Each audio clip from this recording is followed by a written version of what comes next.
Bien, buenas tardes a todos y a todas. Muchísimas gracias por asistir al acto de inauguración del curso académico 2025-2026 de la UNED en su aula de extensión de Martos.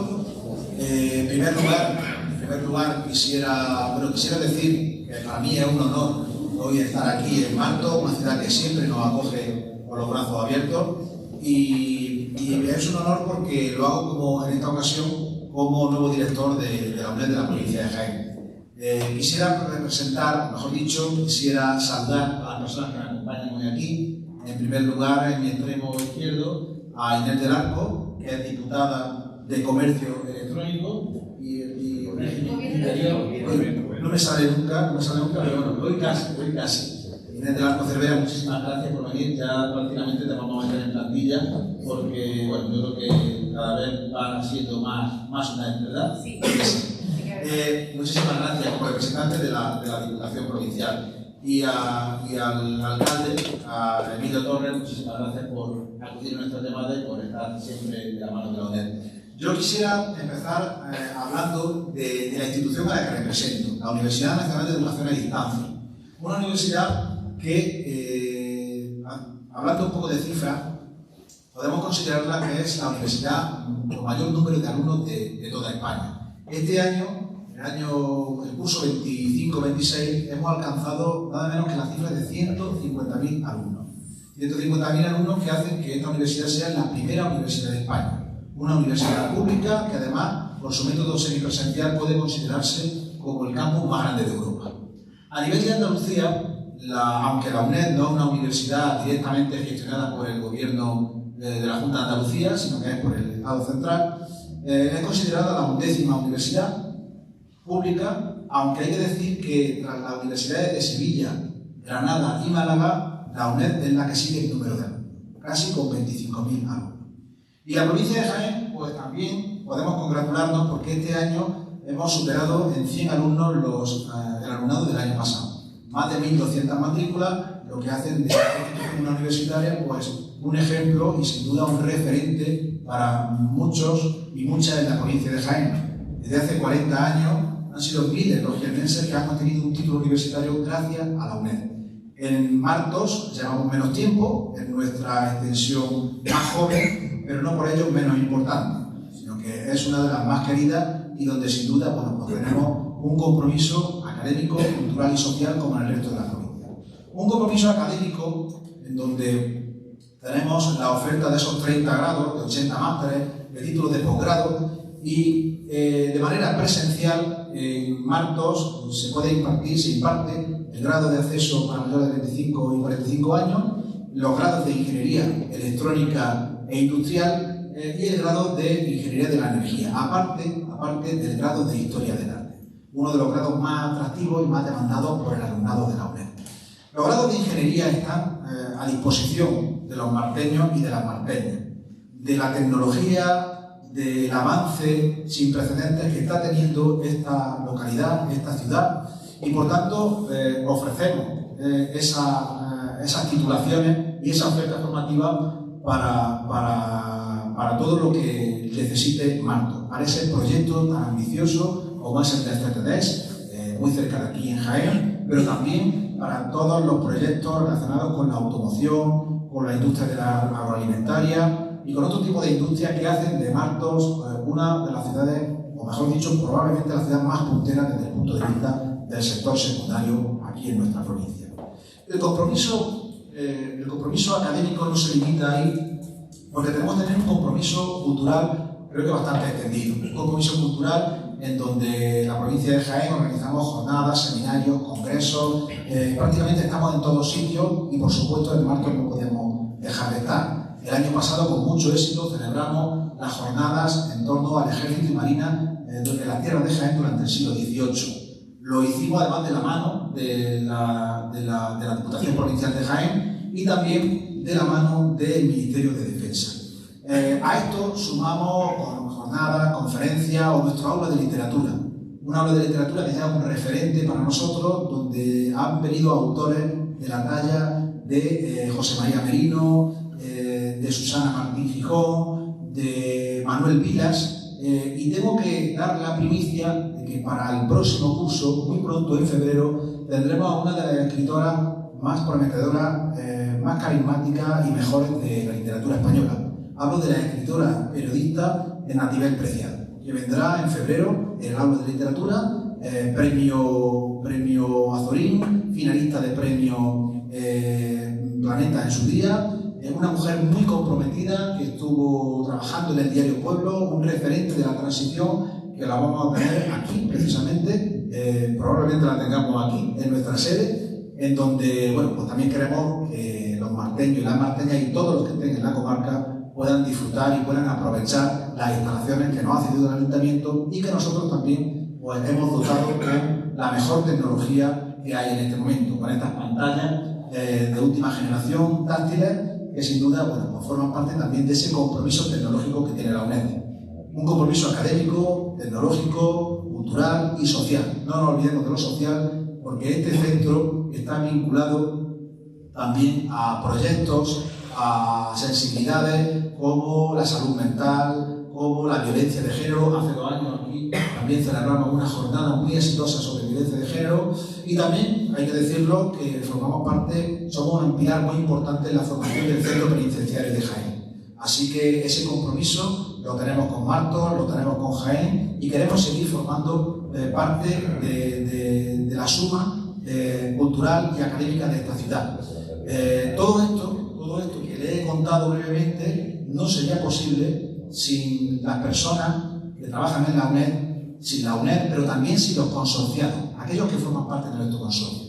Hoy tenemos aquí a 2 instituciones muy importantes, una es la Diputación Provincial de Jaén, representada por Inés del Arco, la cual pues, financia el 30% de toda la inversión que hay en la UNED. Y subrayo inversión, porque invertir, gastar en cultura, gastar 1 euro en cultura, en educación o en formación no es un gasto, sino que se trata de una inversión para toda la sociedad. Y el otro pilar es el Ayuntamiento de Martos, uno de los 6 ayuntamientos consorciados que sin duda alguna pues, creen en la UNED, están comprometidos con una universidad pública de calidad que ofrece además una formación rigurosa, científica y de primer nivel. Y sin duda pues, estamos tremendamente agradecidos de que forméis parte de esta aventura del saber, de la ciencia, de la cultura y aquí en Martos como lo que hacer de otra manera. Muchísimas gracias.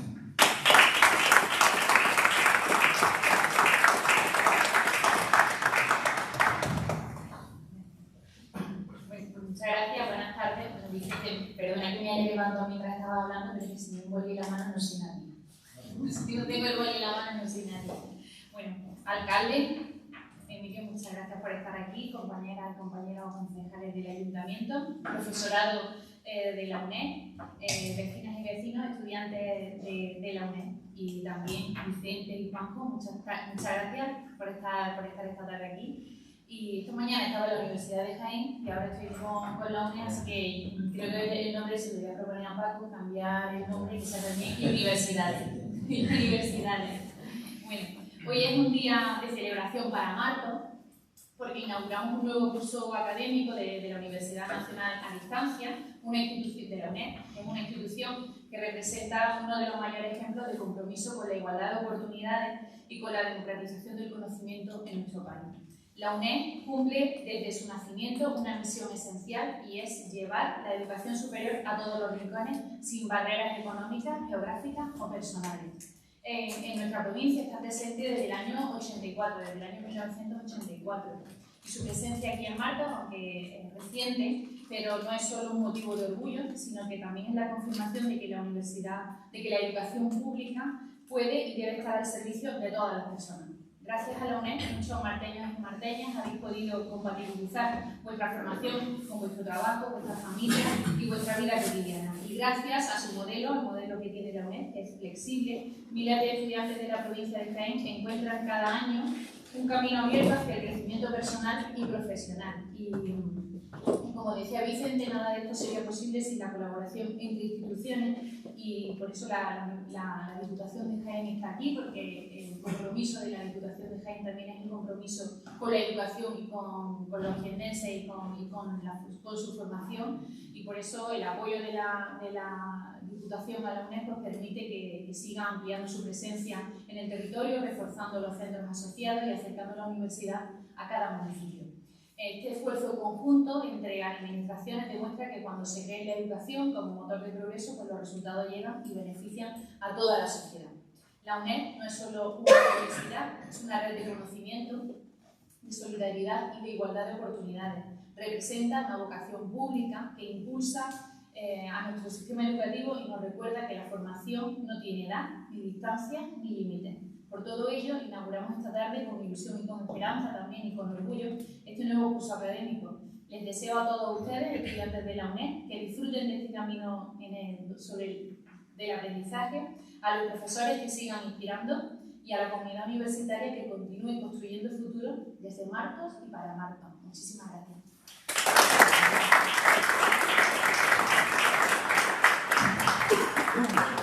Pues buenas tardes, me toca finalizar, así que bueno, como lo más interesante es lo que nos va a contar Miguel, pues yo voy a decir, en primer lugar, Inés, gracias por estar aquí y por supuesto Vicente.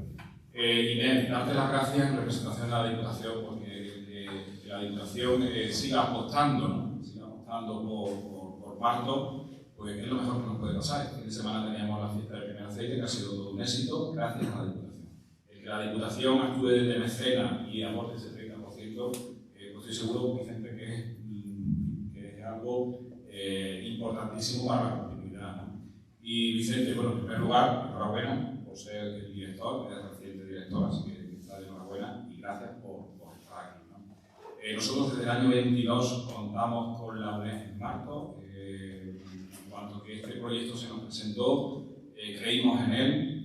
Nos pusimos a trabajar y aquí estaban los servicios sociales, adaptamos este espacio, lo adecuamos, se dotó del material adecuado para la docencia y yo creo que es muy buena noticia que Martos aparezca en esa diapositiva y sea un sitio donde de una manera sencilla, fácil y de las circunstancias que tiene cada uno, de conciliación, de dificultad para acudir al formato presencial que no hemos hecho muchos cuando éramos jóvenes y teníamos tiempo, pero que cuando uno crece y los tiempos cambian, pues ya no es tan fácil, porque la UNED esté aquí de una manera sencilla, pues es importantísimo. Ese compromiso que tiene la UNED con Martos es decir, Martos también tiene ese compromiso con la UNED, por supuesto con los manteles, ¿no?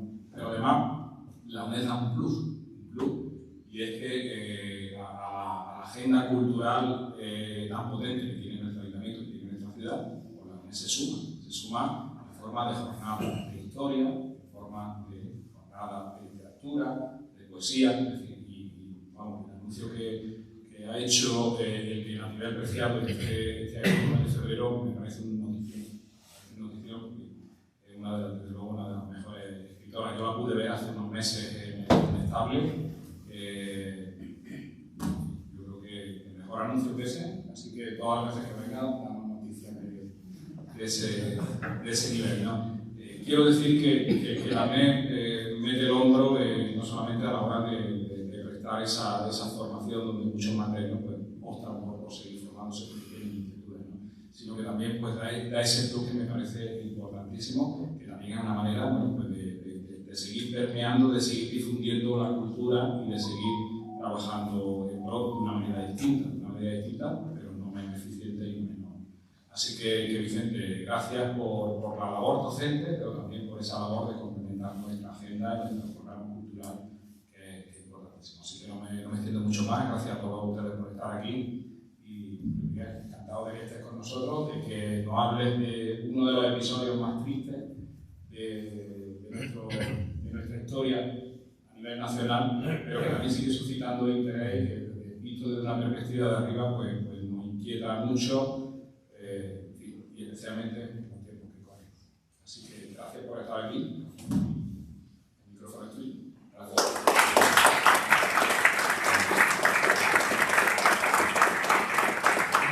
Previamente a la conferencia de Universidad del Sexto Estado, como acto académico que es este, de la inauguración, el señor secretario va a leer brevemente una memoria de lo que el año pasado hizo la UNED en la provincia de Jaén.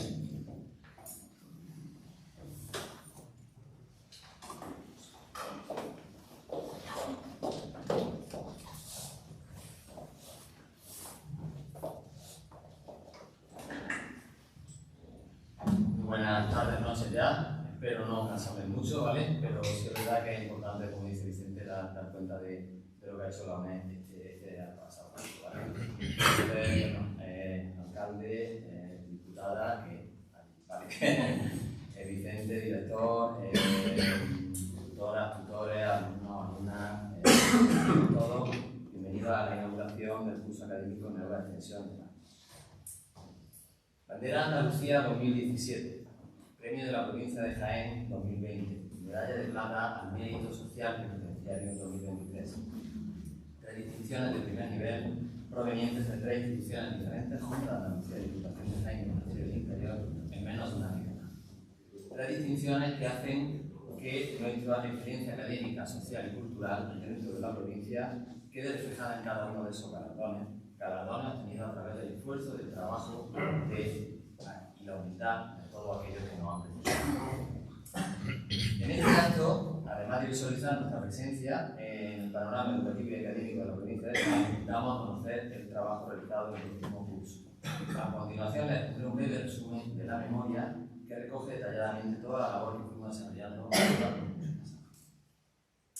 La labor de dirección, control y supervisión del máximo órgano de gestión del consorcio se ejerce desde su junta rectora, que el año pasado se reunió en tres ocasiones. El curso 24-25 se ha caracterizado por el óptimo desarrollo de la actividad académica, así como de las numerosas actividades de extensión universitaria que organiza o en las que participa la UNED, vertebrando académica y culturalmente nuestra provincia, tal y como podrán comprobar en nuestro variado y extenso programa. Para llevar a cabo toda la gestión del centro, la actividad académica de extensión universitaria, el consorcio cuenta con las aportaciones, que antes hemos comentado, de las diferentes administraciones y entidades que lo constituyen, como pueden ver la Diputación y los diferentes ayuntamientos, ¿vale? Entre el que está, lógicamente, el montante global asciende a algo más de 1,5 millones de euros.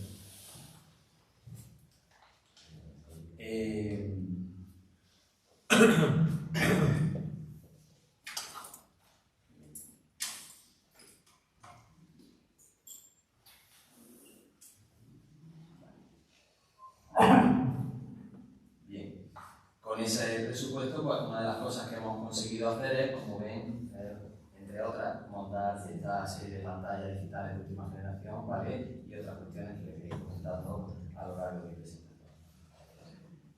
Además, el centro asociado ha atendido a lo largo del pasado curso a 1.042 estudiantes, 101 profesores tutores, 3 de ellos natos, 13 miembros del personal técnico de gestión, administración y servicios, PTGAS, y 5 trabajadores aportados por el Servicio Público de Empleo Estatal, SEPE, además de la extensión universitaria.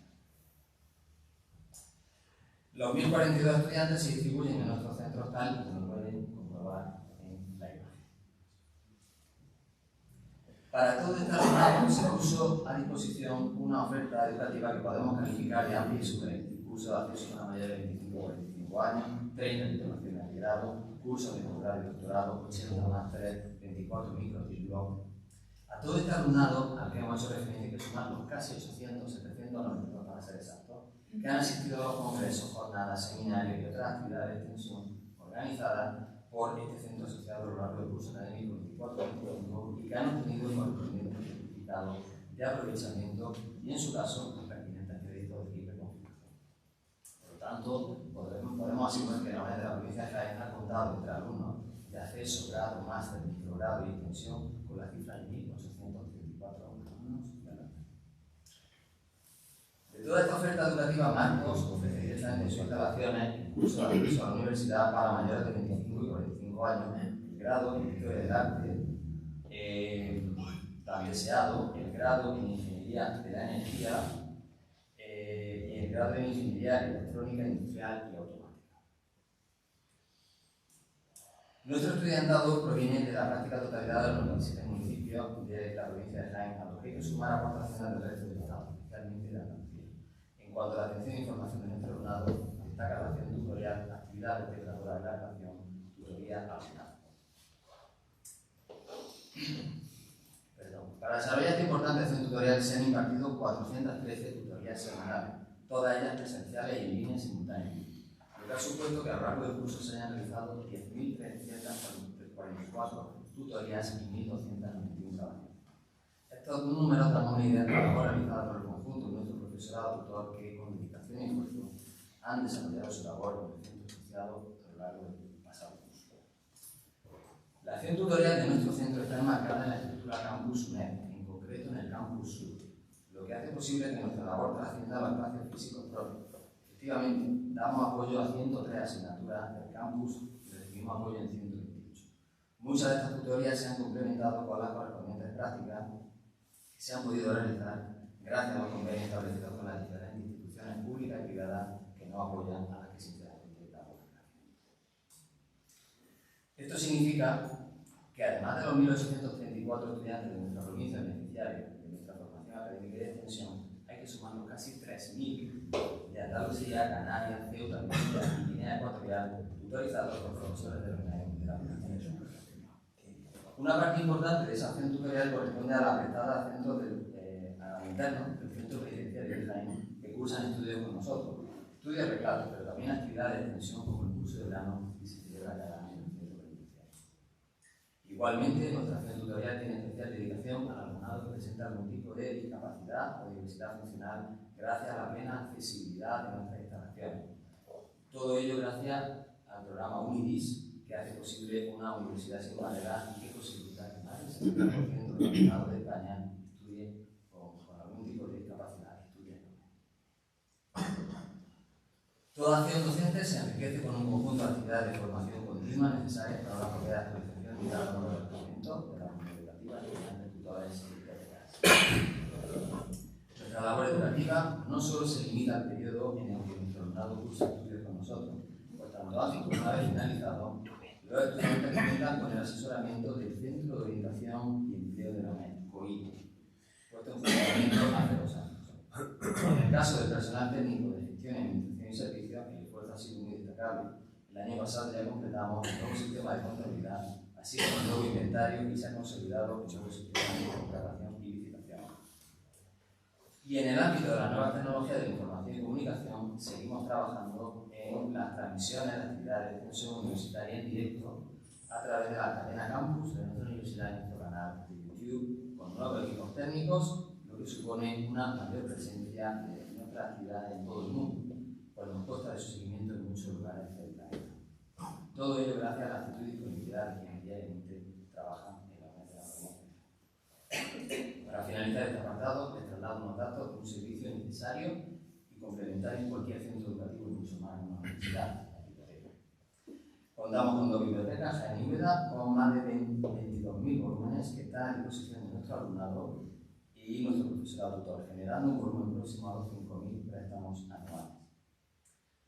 La presencia y la proyección social de nuestro centro es un eje que vertebra muchos de los esfuerzos en los que trabajamos en el mundo. Ahí se enmarcan las actividades de extensión universitaria y cultural. Estamos convencidos de que con ellas inducimos potentes efectos sociales que inciden en el territorio de nuestra provincia. De ahí que la extensión universitaria y el fomento de las actividades culturales de los municipios que tenemos presenciado se haya incrementado sustancialmente respecto a años anteriores gracias a la colaboración con otras instituciones y entidades, pero también al denodado esfuerzo de nuestros coordinadores, tutores, delegados en la organización de esta actividad. Congresos internacionales como Andrés de Bandevilla y su tiempo, celebrado en Úbeda, organizado en colaboración con el Centro de Estudio del Nacimiento Perú, que atrajo más de 130 asistentes de todo el país. Jornadas como la eliminación de la violencia contra la mujer, celebrada en el Centro Penitenciario. Nuestro segundo seminario, Tesoros de la Feminista en Andújar, donde intervinieron naturalistas de la talla de Luis Llanes. Nuestra jornada matemática Éxito y otras como la Casa Abierta en colaboración con la Escuela de Artes de Úbeda, la jornada sobre la Sierra de Segura. O, por supuesto, nuestro curso de verano de Alcalá la Real, en la que se conjugan conocimiento, disfrute y convivencia. También celebramos todas nuestras, lógicamente, aquí viene la actividad de marzo, ¿no? Que es este congreso que se hizo Ejército y Marina en el siglo XVIII. En el que les dejo algunas imágenes.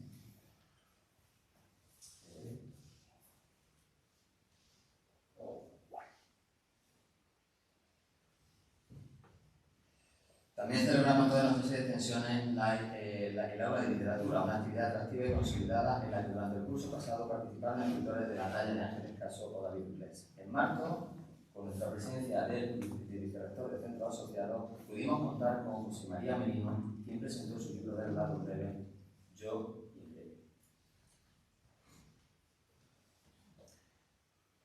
Los responsables de la empresa Valea de Marzo mantuvieron una reunión con Manuel Valdivia, anterior director, para acercar la UNED a Valeo y conocer la amplia oferta formativa.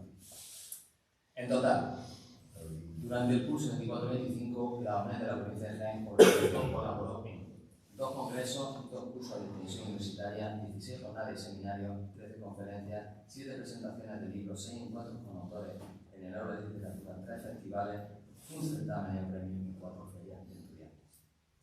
Todas estas actividades han supuesto un esfuerzo extraordinario para nuestro centro, tanto en recursos económicos como humanos, del que nos sentimos especialmente satisfechos. Y así llegamos al final de este breve recorrido por la vida de nuestro centro asociado durante el curso 24-25. Estas palabras buscan ofrecer una mirada amplia, casi panorámica, a la labor de esta institución. Una universidad pública, el campus más grande de Europa, que data con base a la provincia de Jaén, de su ciencia y de su vida. Poco a poco, la UNED ha ido sembrando su huella en el paisaje educativo jienense, construyendo puentes entre saber y personas, completando la oferta universitaria de nuestra tierra. Su propósito, acompañar a quienes no pudieron o no pueden acudir a la enseñanza presencial, a quienes no se resignan y desean seguir aprendiendo, o a quienes encuentran en nuestra forma de aprender, semipresencial, humana, abierta, una senda más amable y responsable. Porque la UNED no solo enseña, acerca, transforma. Su metodología, pionera en España, no es solo una fórmula operativa, sino una forma de entender fuentes donde antes había ignorancia. En 2022, la ciudad de Marto se sumaba como una extensión de la provincia de Jaén para formar parte de esta aventura del saber, de la ciencia y de la cultura. Desde entonces, Marto es ciudad universitaria y por eso queremos agradecer a la ciudad de Andújar, a sus alcaldes, sus concejales de Cultura, de Educación, al personal del Ayuntamiento dedicado de la UNED por formar parte de este proyecto educativo y social que va más allá de nuestros límites geográficos, donde tanto ayer como hoy nuestro alumnado viene emprendiendo un desafío apasionante, el del saber, eligiendo a nuestra institución como guía, sacrificando tiempo y esfuerzo. A cambio, la UNED le viene ofreciendo algo muy valioso, cultura y conocimiento, ese que ahora y siempre podrá desplegar para beneficio particular de toda la sociedad.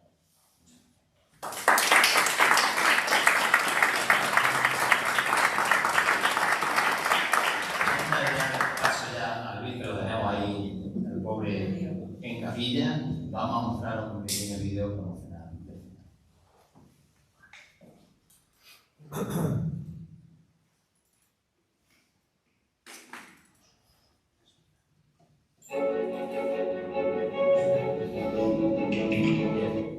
Si se ve, claro.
Bien, pues vamos ahora por la parte educativa. Hemos tenido una pequeña introducción académica necesaria para todo acto académico y ahora vamos a presentar al conferenciante, a Luis Miguel Sánchez Tostado. Yo podría estar aquí, bueno, él me ha contado que hace poco lo presentaron en un sitio y no más la presentación que la conferencia, de la cantidad de libros, premios, definitivos de una trayectoria literaria que lo hace uno de los investigadores y escritores más, con más talento y con más obras publicadas, y sin duda un referente de la provincia de Jaén y de la comunidad nacional. Luis Miguel Sánchez Tostado es natural de Jaén, escritor, investigador, criminólogo, licenciado por la Universidad Complutense de Madrid. Tiene 67 obras, nada más y nada menos, entre ensayos, novelas, cuentos y guiones cinematográficos. Tiene 27 premios literarios, entre ellos los más importantes, los últimos, digamos, el Premio Internacional de Novela Policíaca, García Pavón, con su novela Al otro lado del velo, del año 2024, o el Premio Internacional de Cuentos Max Au 2025, te lo dije. Él escribió La Guerra Civil en Jaén, varios libros en torno al tema, uno muy importante, en donde refleja el censo completo de víctimas de los bandos, de los dos bandos de la Guerra Civil. Solamente la provincia de Huelva tiene, digamos, un compendio tan exhaustivo, tan minucioso y tan riguroso de todo y cada una de las víctimas con nombre y apellido. Por eso, la Junta de Andalucía le otorgó el Premio Tejedores de la Memoria. Además de eso, pues tiene algunas de sus obras que están siendo adaptadas al cine. Y sin más, bueno, dejo la palabra a Miguel Sánchez Tostado. Muchas gracias por acudir a Marto y nada.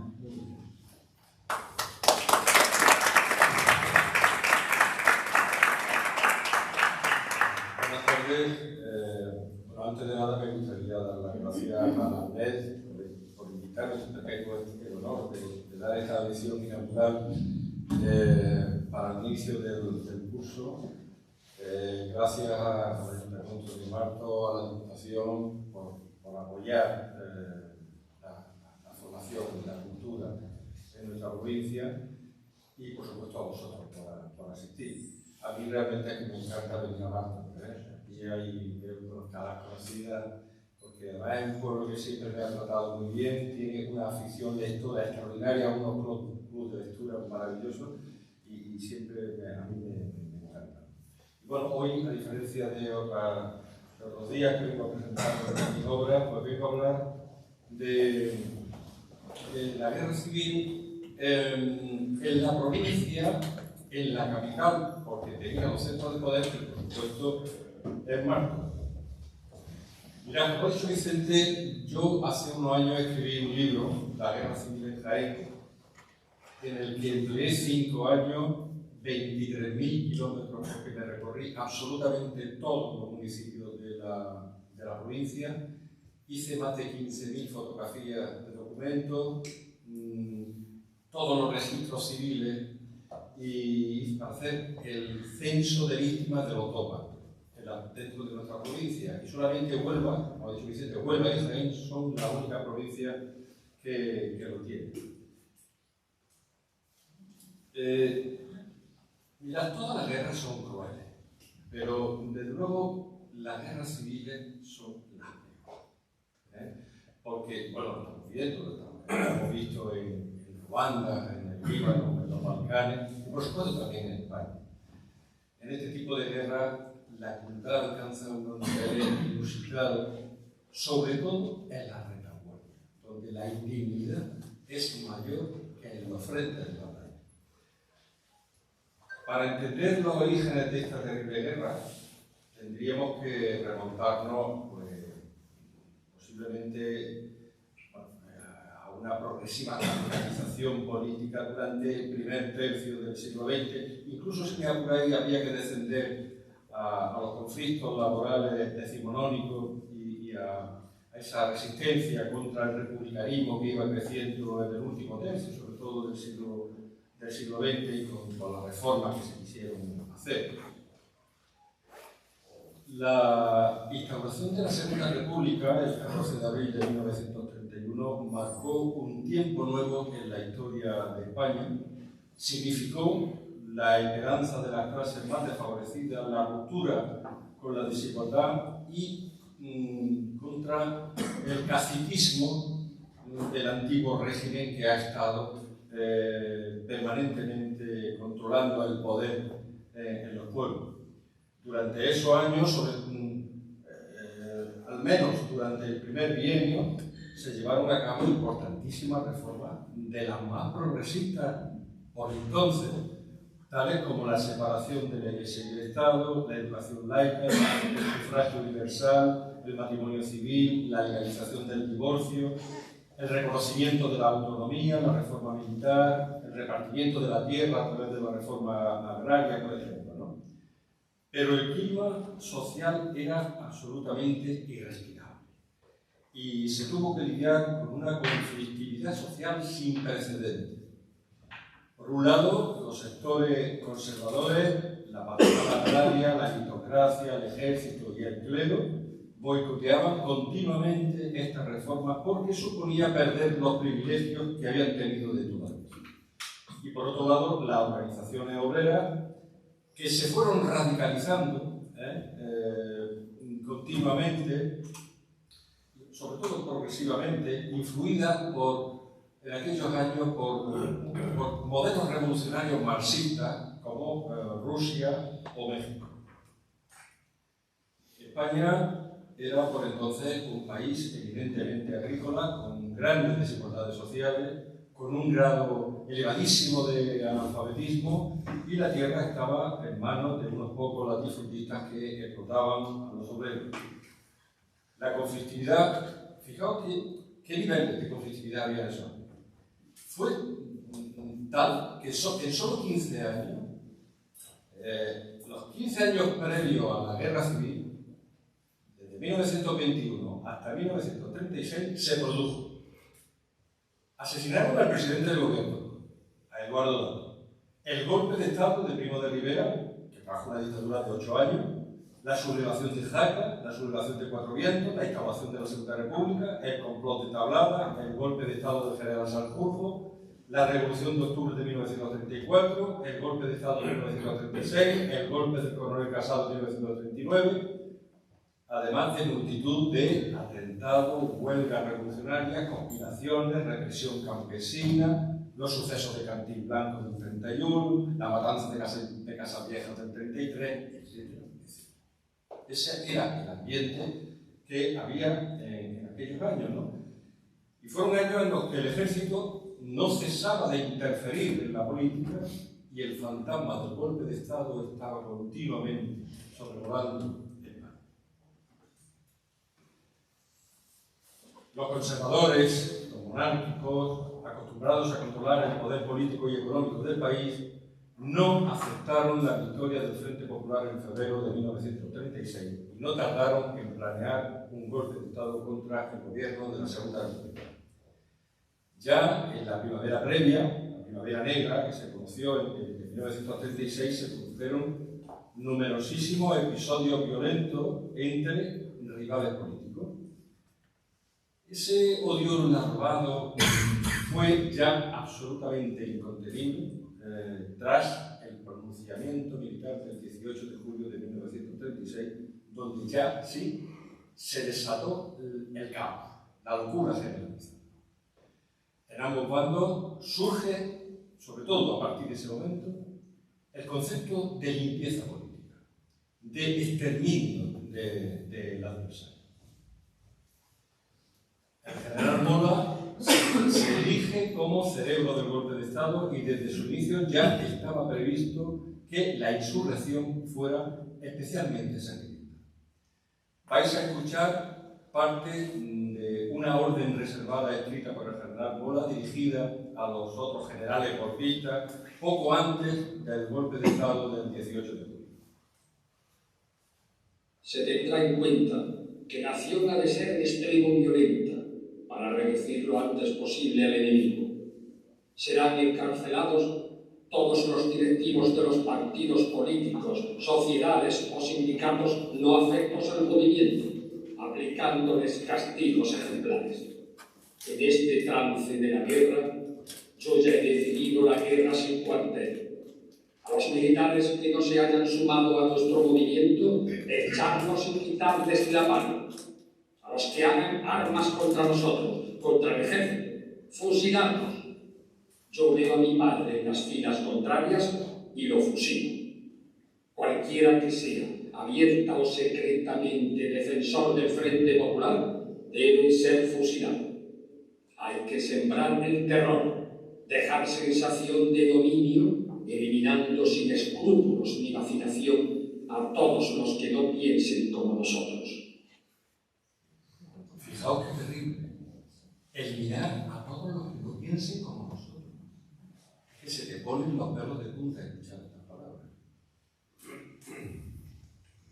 Los primeros meses tras el golpe de Estado fueron especialmente sangrientos. En las zonas tomadas por el ejército sublevado se lanzaron a la caza de republicanos, comunistas, socialistas, anarquistas, sindicalistas, rojos en general, pero también contra los ateos, apóstatas, masones, homosexuales, etc.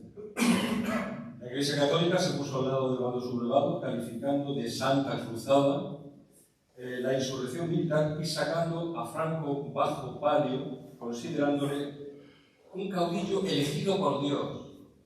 De hecho, fue el lema que se acuñó en la moneda, como podéis verlo, Francisco Franco, caudillo por la gracia de Dios. En la zona leal, como la provincia de Jaén, el golpe militar fue la excusa que necesitaban los sectores más radicales de la izquierda para poner en marcha una revolución de tintes bolcheviques para la implantación de la dictadura del proletariado, que pasaba por la eliminación de conservadores, falangistas, monárquicos, cedistas, terratenientes, militares, burgueses, aristócratas y religiosos. Así pues, rojos y fascistas llenaron de cadáveres las cunetas y los cementerios. Aunque en los dos bandos hubo represión, hay matices que diferencian a una represión y a otra, y que conviene destacar. La represión republicana, en la Guardia, hablamos de la retaguardia sobre todo, respondió a un estallido violento ante la grave agresión previa, como fue la insurrección armada contra un gobierno legítimo que había sido elegido democráticamente. El gobierno, durante los primeros meses, se mostró incapaz de controlar los estallidos violentos durante los 5 primeros meses de la contienda. Lo estáis viendo en el gráfico. Socialistas, comunistas y anarquistas, además tenían entre ellos grandes rivalidades. Además, una clara indisciplina. O sea, si había un batallón de socialistas, o de anarquistas, o de comunistas, y el comandante era de otro partido, es que no lo obedecía. O sea, es que aquello fue extraordinario. De hecho, hay episodios de la guerra donde comunistas y anarquistas, o socialistas y comunistas, serían nacidos, como pasó en Málaga, como pasó en Madrid.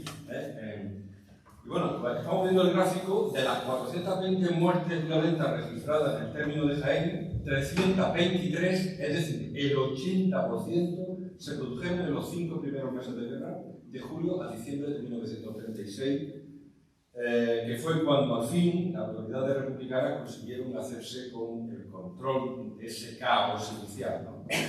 Fue, por tanto, no fue una violencia programada, fue una violencia explosiva, improvisada, ante la grave agresión del golpe de Estado, alimentada, que duda cabe, por la inestabilidad de aquel año.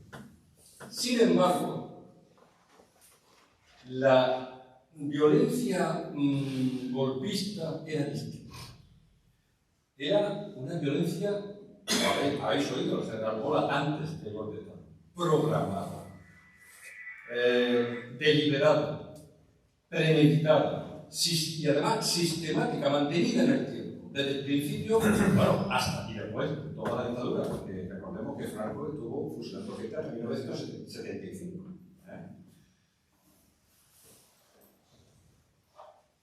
Y en Jaén, bueno, salvo Alcalá de la Real, Porcuna y Lopera, y bueno, el santuario de la Virgen de la Cabeza en Andújar, estas ciudades cayeron pronto en poder de los sublevados, pero el resto de la provincia de Jaén se mantuvo fiel al régimen hasta el final de la guerra. El golpe de Estado fracasó en Jaén y en Marto también, por 3 motivos fundamentales. Primero, por la importante implantación de las organizaciones obreras en la provincia.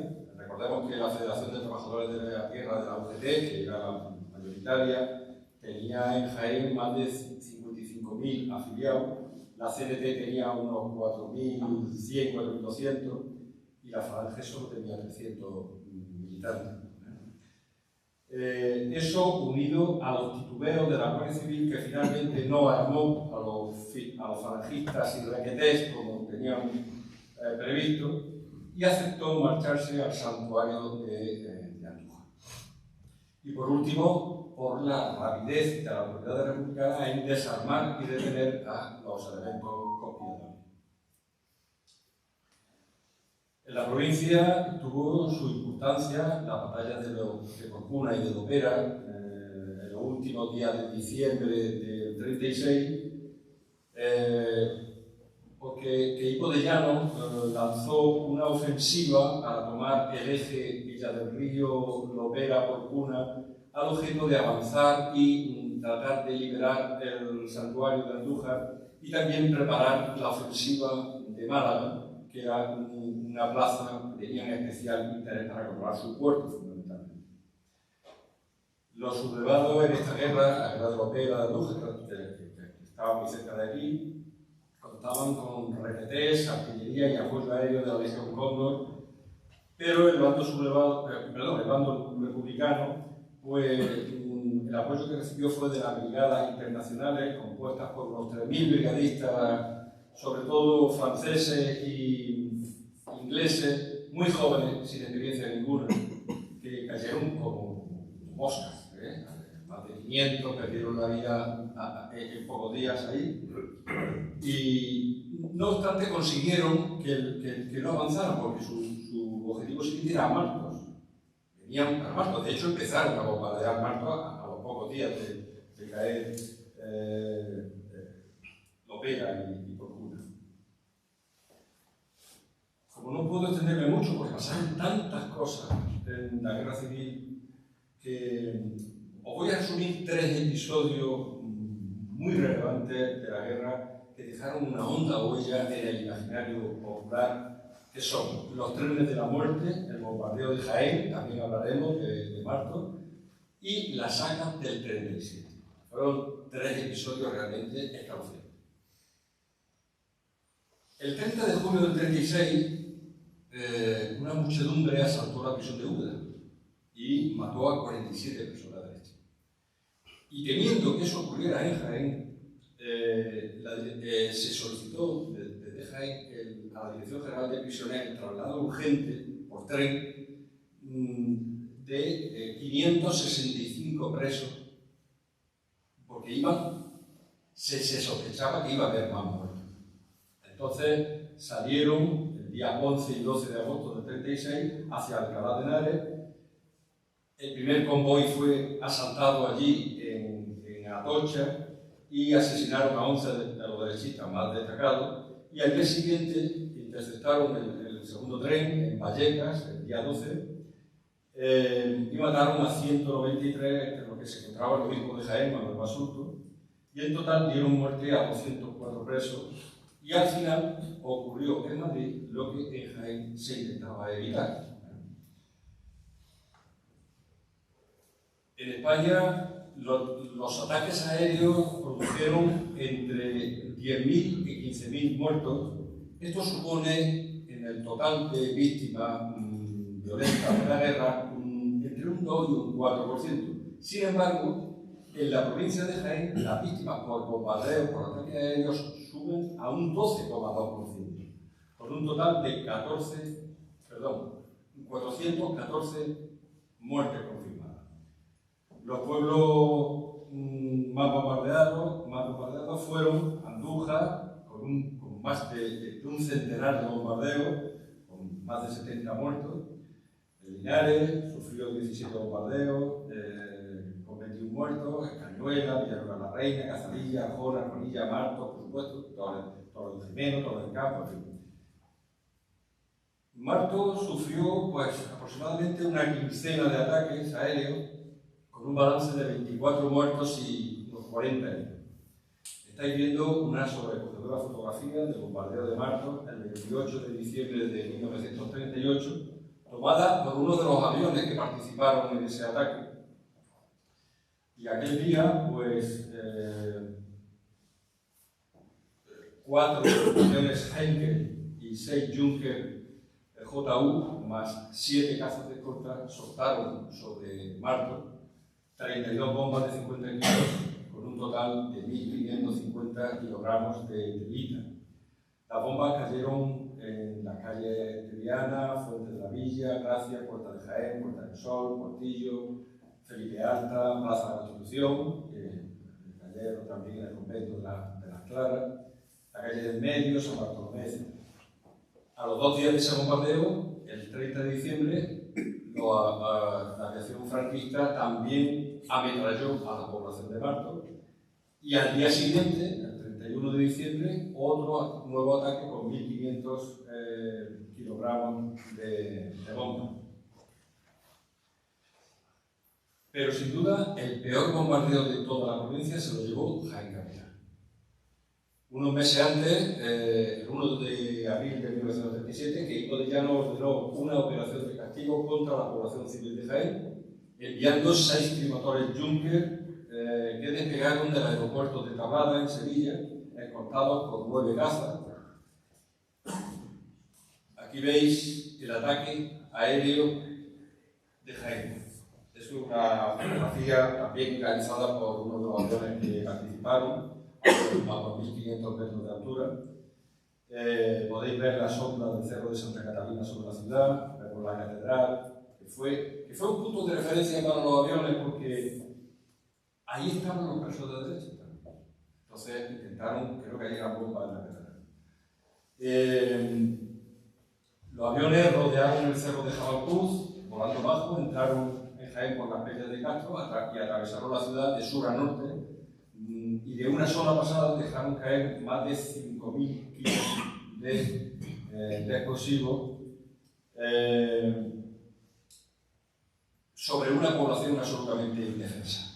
No tenía ningún interés militar. A las 5:20 de la tarde se desató el pánico y fueron los minutos más largos que se vivieron en Jaén.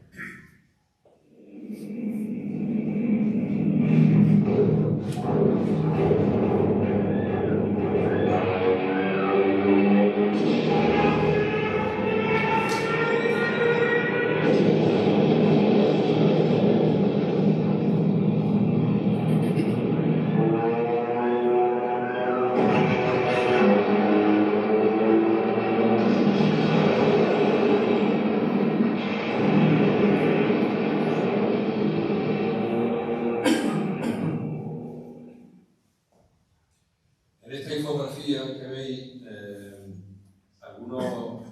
se identifican algunos puntos de referencia como la catedral, el edificio de la Diputación Provincial, el monumento de la batalla, del parque. Se lanzaron, como digo, 69 bombas de 50 kilos y 7 de 250 kilos, es decir, 5.150 kilos de grita, y el balance fue realmente trágico. 157 muertos y 280 heridos, la mayoría mujeres y niños. Se vivieron escenas de pánico terribles. Los cadáveres se amontonaron en una sala del cementerio de San Eufrasio, se improvisaron fosas comunes para evitar epidemias ante la cantidad de cadáveres bajo los escombros. Y Jaén carecía absolutamente de interés militar. No había polvorines, no había cuarteles. El único cuartel era la Guardia Civil, que se había ido a Andújar. Y era una población, en una ciudad que solo albergaba sobre todo ancianos, mujeres, niños que huían de los frentes de batalla próximos.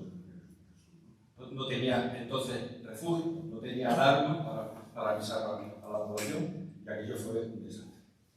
Fijaos qué nivel de desesperación. Hay una anécdota, y es que temiendo otro ataque tan feroz como este, desmontaron los tubos del órgano de la catedral y se los llevaron a la torre de homenaje del castillo de Santa Catalina, y los pusieron como si fueran batería antiaérea para engañar a los aviones creyendo que no se acercaran. Fijaos que miseria no había, que no tenían ni ametralladora. Unas horas antes de este ataque, a las 12:20, la Nación Republicana bombardeó Córdoba, pero bombardeó objetivos militares, cuarteles militares, que ocasionaron 37 muertos. Bueno, pues 1 hora y media tardó el general Quico de Llama en ordenar atacar la ciudad de Jaén como represalia a ese ataque, pero la diferencia, como digo, es que él bombardeó una población civil, sin objetivos militares. Por la noche, Quico de Llama habló a través de Unión Radio Sevilla. Me he visto obligado a ordenar que bombardee Jaén, que ha pagado, por consiguiente, la salvajada de los rojos. Yo lamento los efectos espantosos allí producidos, pues según me informan, han sido grandes, pero es necesario que sepan los rojos que en lo sucesivo, siempre que bombardeen una población, se les contestará de la misma manera. La bomba que causó mayores estragos impactó en la calle Fontanilla, no sé si sabe dónde está, la calle Mesones. Aquí, en la vertical, es donde se organiza la Feria del Libro, la calle Roldán. En ese rinconcito que veis estaba la gente proveyéndose de carbón y de petróleo, y ahí cayó una de las bombas, mató a 22 personas. Con una sola bomba, una de las muchas que cayeron en Jaén, hubo más muertes que todos los bombarderos sufridos más. Imaginaos la salvajada que hicieron en Jaén. Además, allí entrevistaba a tantos ancianos hace ya muchos años que todos me describían impactados el cuero cabelludo con las trenzas de una niña pegadas en el edificio de la Telefónica ese día que estuvo varios días allí, y aquello me impactó mucho. Las casas enfrente de la iglesia de San Ildefonso Eso es todo claro. Y si os fijáis en la fachada de la iglesia de San Ildefonso, la veis que está picoteada de la metralla. Y hay piedras blancas nuevas que fueron repuestas después, que se perdieron por ese bombardeo. En el cementerio de San Eufrasio de Jaén hay un nicho muy curioso, que lo estáis viendo ahí, de una de esas víctimas, de una chica de 24 años que se llamaba Ana del Árbol, cuya lápida es toda una crónica del suceso. Y si os fijáis, carece de elementos religiosos, sin embargo, se representa un ángel ascendente que señala justo la hora del bombardeo y enfatiza la fecha con una hoja de calendario, como dando a entender que no debería olvidarse. Josefina Manresa, la esposa de Miguel Hernández, le vio el bombardeo en el patio del antiguo convento de Santo Domingo, lo que actualmente es el Archivo Histórico Provincial, y así lo describió en sus memorias. En Jaén presencié un bombardeo que me impresionó mucho. Los familiares a los que cogió fuera lloraban desesperados en los escombros. Recuerdo a un niño de unos 10 años muriendo entre una puerta y la pared. Todo el tiempo que duró el bombardeo lo pasamos en un patio que había allí muy amplio, y yo hacía lo que veía hacer a los demás. Me ponía las manos en la cabeza.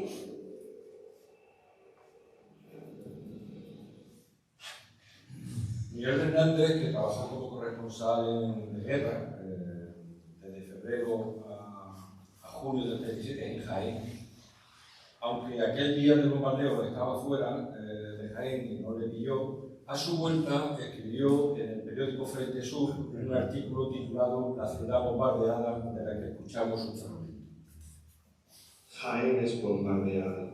La trilita sacude y revienta hasta las piedras más profundas de la ciudad. Y se derrumban las casas. Y las mujeres madres no saben en qué rincón meterse con sus hijos.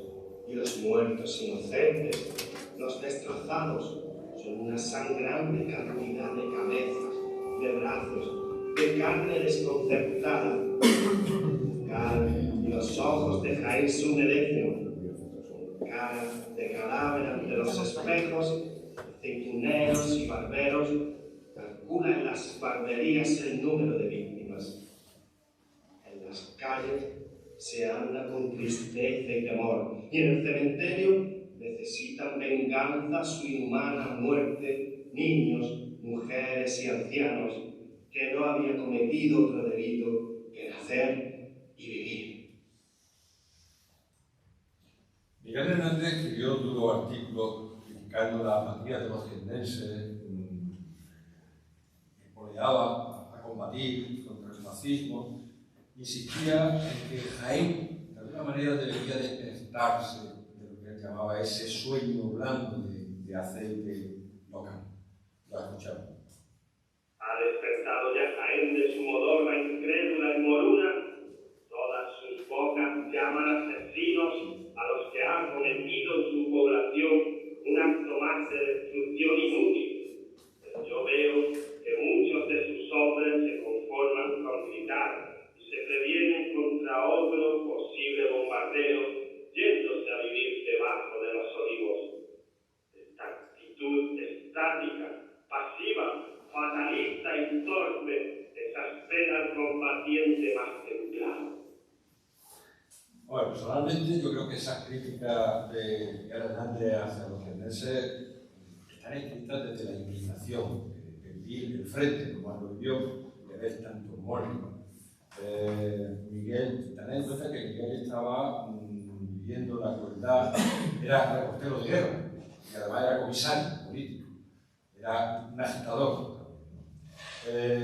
Pero a Jaén no se le puede reprochar precisamente una actitud estática y pasiva, porque Jaén impidió que el golpe de Estado triunfara, aportó miles de jiennenses a los frentes de batalla, tanto con voluntarios como con su quinta, y acogió a miles de evacuados a los que le dio de comer.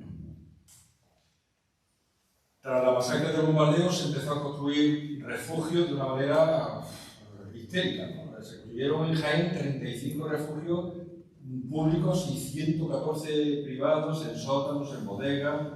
Se instalaron puntos de vigilancia en Jabalcú, en la Torre del Homenaje del Castillo, la Torre de la Catedral. La alerta telefónica se recibían en la oficina de telégrafos, donde hacían sonar las sirenas instaladas, una en la catedral y otra en la estación de Renfe, y 3 toques era avisado de peligro y 2 toques de que el peligro había pasado.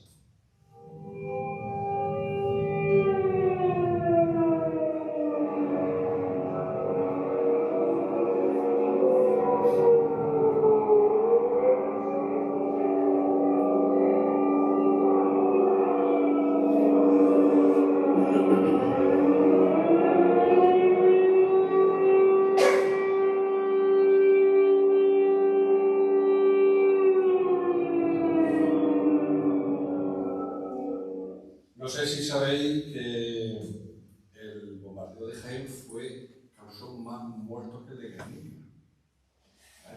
Eso es que mucha gente no lo sabe, ¿no? Según los últimos estudios de la Asociación Guernica-Zárraga, el de Guernica tuvo 126 muertos, el de Jaén 157. Sin embargo, a diferencia del de Guernica, el de Jaén pasó absolutamente desapercibido. ¿Por qué? Mirad, en Guernica había muchos periodistas y observadores internacionales que publicaron fotografías y que posteriormente el famoso cuadro de Guernica de Picasso, que lo hizo mundialmente conocido. ¿Verdad? En Jaén, el bando republicano guardó silencio, porque tras el bombardeo se llevó a cabo una cruel represalia contra los presos de derecha, conociéndose como la Saca del 37. Imaginad el dantesco espectáculo de Jaén lleno de cadáveres, de niños, de mujeres, de ancianos esparcidos por las calles. Esto desató las iras del Frente Popular, que decidió tomarse la justicia por su mano. Y a las 12 de la noche de ese mismo día, miembros del Frente Popular se personaron en la prisión provincial, intimidaron al director de la cárcel y realizaron una selección de presos para darles el paseo. Entre los días 2, 3, 4, 5 y 7 de abril, sacaron a un total de 128 presos de derechas, los montaron en camiones, se los llevaron al cementerio de Mancharreal y los fusilaron, sin información de cruz. ¿Por qué fueron 128? Porque eran los muertos que se habían contabilizado del bombardeo hasta ese momento. Equiparar la cifra. Aunque luego sacaron a 157 muertos más con los desescombros de los edificios. Pues bien, tanto el bombardeo de Jaén como esa matanza posterior de presos tienen que ser considerados como crímenes de guerra. Porque si criminal y cobarde fue atacar a una población indefensa de refugiados en Jaén sin interés militar ninguno, no es menos cobarde asesinar a presos sin juicio. Y realmente, fijaos que en aquella semana, en solo esos poquitos días, murieron en Jaén capital de forma violenta 285 personas. Por cierto, y esto es otra cosa que conviene recordar, al concluir la guerra, los restos de las víctimas de derecha, tanto de los trenes de la muerte que he comentado en Madrid como las sacas del 37 en Mancharreal, fueron exhumados y trasladados a Jaén con toda pompa y boato en un tren con las máximas autoridades y enterrados en la lujosa cripta del templo más importante, la Catedral de Jaén. La cripta podéis verla porque desde hace tiempo está abierta, está en la parte de atrás del sagrario, está abierta al público ahora, y tanto las exhumaciones como la cripta, a la que por cierto se incorporaron obras artísticas de la época, como de tallas de Jacinto Higuera, frescos de Hidalgo de Cavieres, grandes mármoles, etc., se pagó con dinero público. No olvidemos eso. Se pagó con dinero público. Esto es importante saber. para uso privado, porque ha estado cerrada al público hasta hace poco. ¿Y cómo era el Jaén de la guerra? Y también Martos, porque Jaén tenía entonces 45.000 habitantes, Martos tendría unos 20.000, pero la llegada masiva de refugiados de los frentes casi duplicó la población. Jaén llegó a tener 75.000, Martos también acogió a muchos refugiados de los frentes del sur, y debemos imaginarnos una ciudad absolutamente colapsada, con carencias de abastecimiento, una ciudad transformada. Por ejemplo, fijaos, en Jaén los edificios modificaron su uso. La catedral fue convertida en cárcel, el sagrario, el tribunal popular. Los conventos, bueno, el obispado, la casa del pueblo. El convento de Santa Clara en cárcel, el de Santa Úrsula en prisión militar, el convento de la Bernarda en manicomio, y otros edificios singulares fueron convertidos en checas, centros de detención como el seminario, la casa de aquel obispo, donde actualmente se habla los impuestos de la alimentación, la constitución y eso. Pero además el bombardeo cambió la fisionomía. De Jaén, por ejemplo, lo cambió todo, ¿no? Porque estuvieron los escombros durante años. Una ciudad llena de ratas, de fugas de agua, de madres comunes sobre la tierra, ¿no? Un aspecto sucio, ruinoso. En 1942, 5 años después de empezar la guerra, todavía había escombros de los bombardeos y de las estaciones de tierra de los refugios que se construyeron. Pues bien, rotos los frentes, las tropas franquistas entraron en Jaén y comenzaron los interrogatorios, las detenciones, los juicios sumarísimos y los fusilamientos.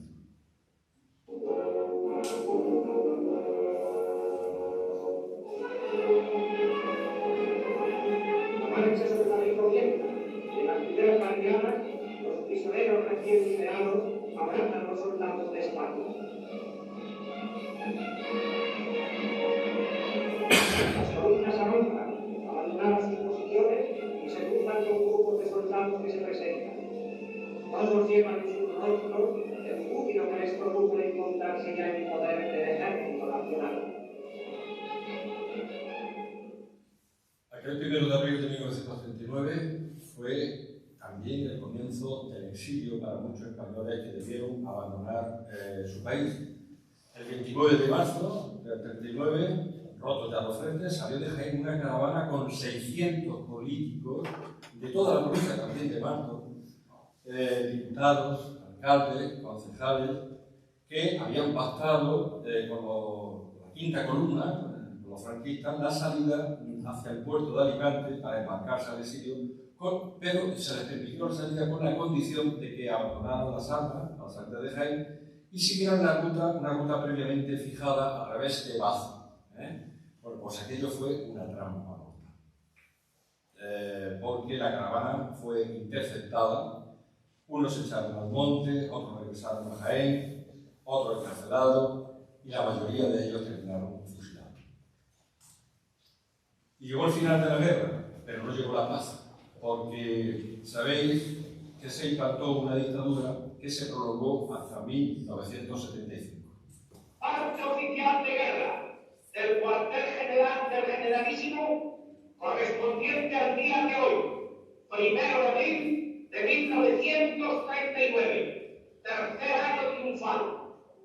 En el día de hoy, cautivo y desarmado el Ejército Rojo, han alcanzado las tropas nacionales sus últimos objetivos militares. La guerra ha terminado. Burgos, 1 de abril de 1939. Año de la victoria. El Generalísimo, Franco. Tras la guerra se inicia en Jaén la represión franquista consistente en interrogatorios, torturas, ajustes de cuentas, juicios sumarísimos, exposiciones de cuerpos ejemplarizantes, incluso la aplicación masiva de la ley de fuga. Bueno, sabéis que la ley de fuga no fue una ley, fue un procedimiento de exterminio que se aplicó mucho, que consistía en decir, sacar a los detenidos a las afueras del pueblo y decir, venga, que estamos de ahí, venga, salís corriendo. Y iban a echar a correr y pararles por la espalda y luego poner la testa que habían intentado huir. Y entonces se evitaban juicios, se evitaban fusilamientos, perdón, procesos, se evitaban más historias. Se dice que la guerra civil del 36 al 39 fue la última guerra, pero yo añadiría otra guerra o una prolongación de esa guerra como consecuencia del movimiento guerrillero antifranquista de los años 40, que fue una batalla librada en los montes, también con armas de guerra, aunque por la censura fuera poco conocida. De hecho, titulé a uno de mis libros de esta temática La guerra no acabó en Tética. Tras la guerra, algunos republicanos se echaron al monte formando guerrillas y núcleos de resistencia esperanzados en una intervención internacional que nunca llegó y esperando que ya derrotados Hitler en Alemania y Mussolini en Italia, pues acabaron con Franco. Pero no ocurrió eso y Franco los fue liquidando uno a uno.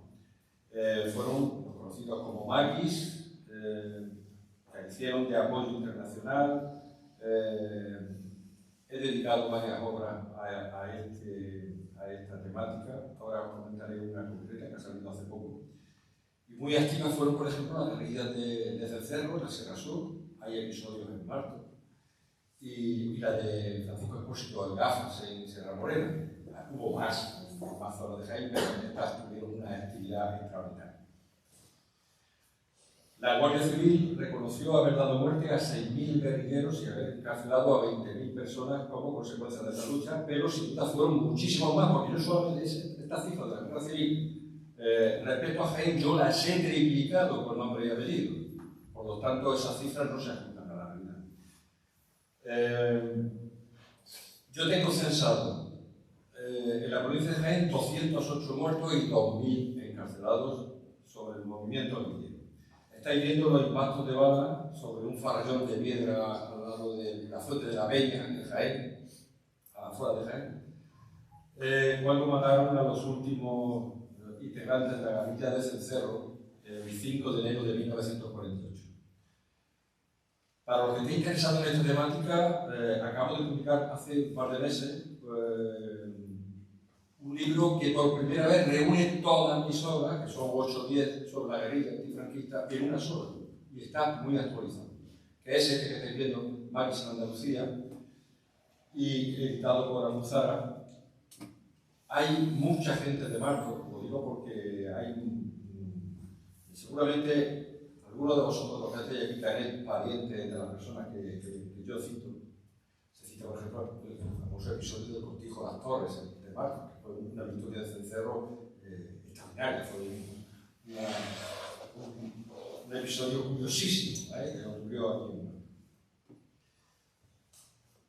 Durante 10 años, desde 1939 a 1949, el cementerio de San Eufrasio de Jaén se convirtió en el mayor centro de exterminio de la provincia. En sus fosas comunes yacen 1.275 fusilados, además de 400 presos muertos de hambre, enfermedad y tortura. Se estima que 150.000 personas del bando republicano yacen en fosas comunes y cunetas, aunque hay historiadores, como el británico Anthony Beevor, que cree que la cifra podría superar las 350.000. La dictadura dibujó una España de viudas, de pobreza, de hambre, de censura, de rigor castrense y de neaterismo.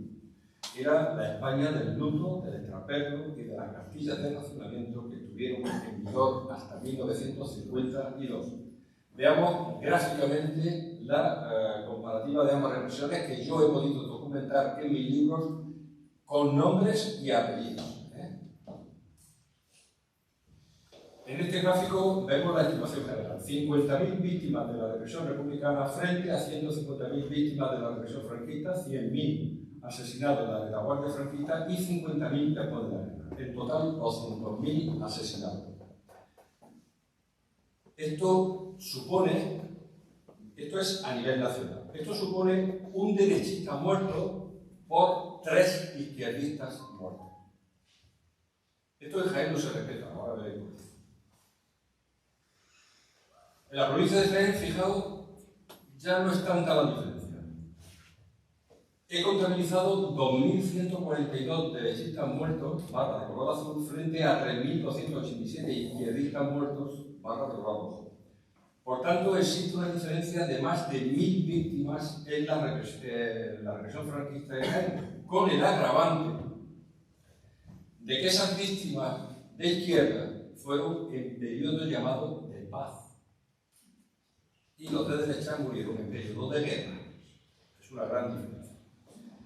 Como veis, Jaén, la proporción ya no es de 1 a 3, es de un derechista muerto frente a 1,5 de izquierdistas muertos, por lo que hay que considerar que en la retaguardia republicana jiennense existió una importante represión republicana, ¿no? Aunque fuese superada por la franquista. En este otro gráfico se muestra la población reclusa. El número de derechistas encarcelados simultáneamente en la ciudad de Jaén durante la guerra se elevó a 1.200 presos.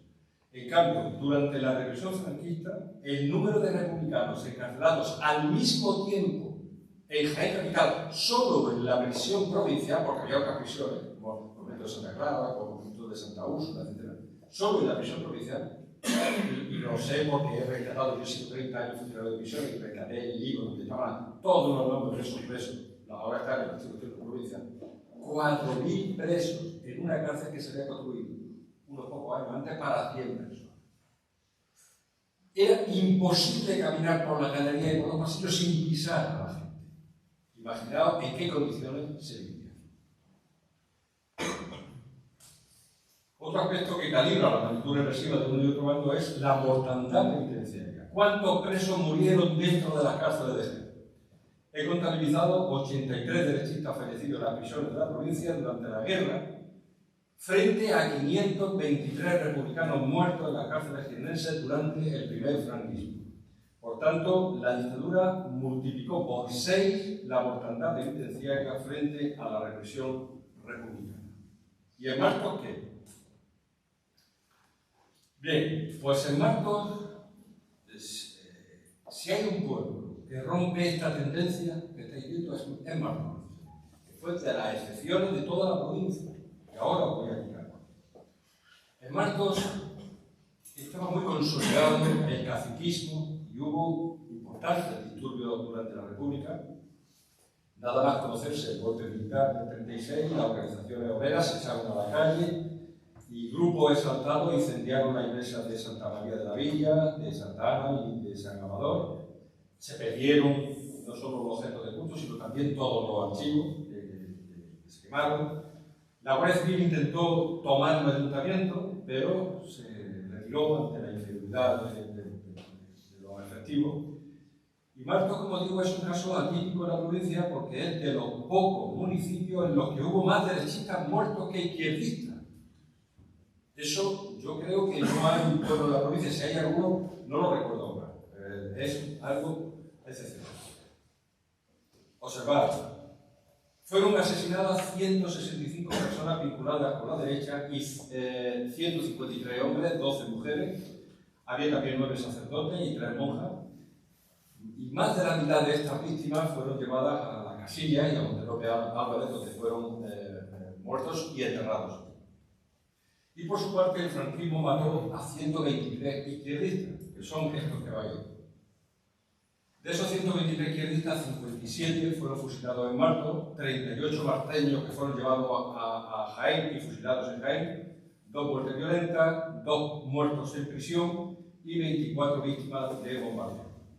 Entonces, claro, surge esta pregunta: ¿a qué se debió en Martos esta represión tan importante, ¿no?, en la retaguardia republicana? Pues, sobre todo, a la llegada a Martos de columnas anarquistas que se establecieron aquí, en esta ciudad, para reforzar el frente de Alcalá la Real. Entre otras, la famosa columna del anarquista José Poblador Colás, conocido como Pancho Villa, que realizaban auténticas matanzas. Por donde iban pasando. Hacían políticas de tierra quemada, de limpieza política, y en Marcos hay que reconocer que hubo terribles ensañamientos cuando exhumaron los cuerpos de estos que se llevaron a Montelope, Álvarez y la Casilla. Muchos de estos cadáveres aparecieron decapitados, desmembrados, y otros cadáveres aparecieron también en el Pozo Calenturas, en la trinchera del río Salado, etc. De todo esto pasará factura el régimen. El teniente general Chamorro Martínez, porque entonces era teniente coronel, que al que le habían matado varios familiares y que junto con el gobernador militar de Jaén, Juan Pancorbo Ortuño, organizaron en Marcos fusilamientos públicos ejemplarizantes, como el que hicieron el 12 de marzo de 1942. Ese día se obligó a la fuerza a miles de marcheños a presenciar en la plaza de la Fuente Nueva el fusilamiento del alcalde socialista Alfonso Ruiz Aguilar. Al poco tiempo de aquel sonado fusilamiento se organizó otro acto de represalia en Torredonjimeno a raíz de la muerte de mataron al juez municipal de Torredonjimeno, José Calabruz de la Fuente, el cortijo del fraile. Eso fue el 7 de mayo del 42. Y como no encontraron quién lo mató, pues cogieron a 6 pobres extraperlistas, de los que se daban la vida extraperlando, los pusieron en la plaza pública de Torredonjimeno el 28 de octubre de ese año y los fusilaron en venganza. Estos desgraciados pagaron la muerte de José Calabruz y un año después se supo quién mató a José Calabruz, que fue uno de los hombres de la guerrilla de los Jubillas, que eran anarquistas de Córdoba, que no eran ni de Jaén, tal Simón, que además fue después fusilado en Jaén en el año 44. Tomás Pancorbo, tanto Pancorbo como Chamorro siguen teniendo nombres de calle en Jaén y en Marcos. Ya no. En Marcos ya no. Ah, ¿lo he quitado ya? Sí. Bueno, un hecho poco conocido que posiblemente no sepáis, bueno, es una anécdota. Es que en Marcos, una veintena, ya en los últimos días de la guerra, estaba a punto de acabarse la guerra, una veintena de oficiales republicanos en el cuartel de Marcos planeó atentar contra Franco. Eran anarquistas de la FAI y el 24 de marzo, fijaos ya, estaba a punto de acabar la guerra, del año 39, hicieron una reunión secreta en el cuartel general de la brigada y en Marcos, liderada por el capitán de ametralladora José Frías Muñoz, y decidieron que la solución que estaba acabar con Franco. Es que no había otra solución ya a esa altura. Entonces escondieron las pistolas, el armamento, las bombas en una cueva de la Silla del Moro en Granada, vigilarían los movimientos, iban siguiendo al general, buscando el momento adecuado para atentar con su vida en los desfiles habituales que presidía. Pero uno de los anarquistas cayó detenido de Jaén y a base de torturas pues captó y se desarmó aquel complot. Bueno, pues este ha sido, evidentemente a muy grandes rasgos, el balance de la guerra civil en Jaén y en Marcos, pues, posiblemente la guerra más cruel e indigna por tratarse de un exterminio entre hermanos. A 86 años de la conclusión de aquella locura, se hace más necesario que nunca tener muy presente en nuestra memoria colectiva, aprender de los errores para que en un futuro no se repitan los despropósitos históricos que un día llevaron a los españoles a matarnos unos a otros. Mientras no tomemos conciencia de la ayer, es inútil divagar sobre el mañana. Nada más.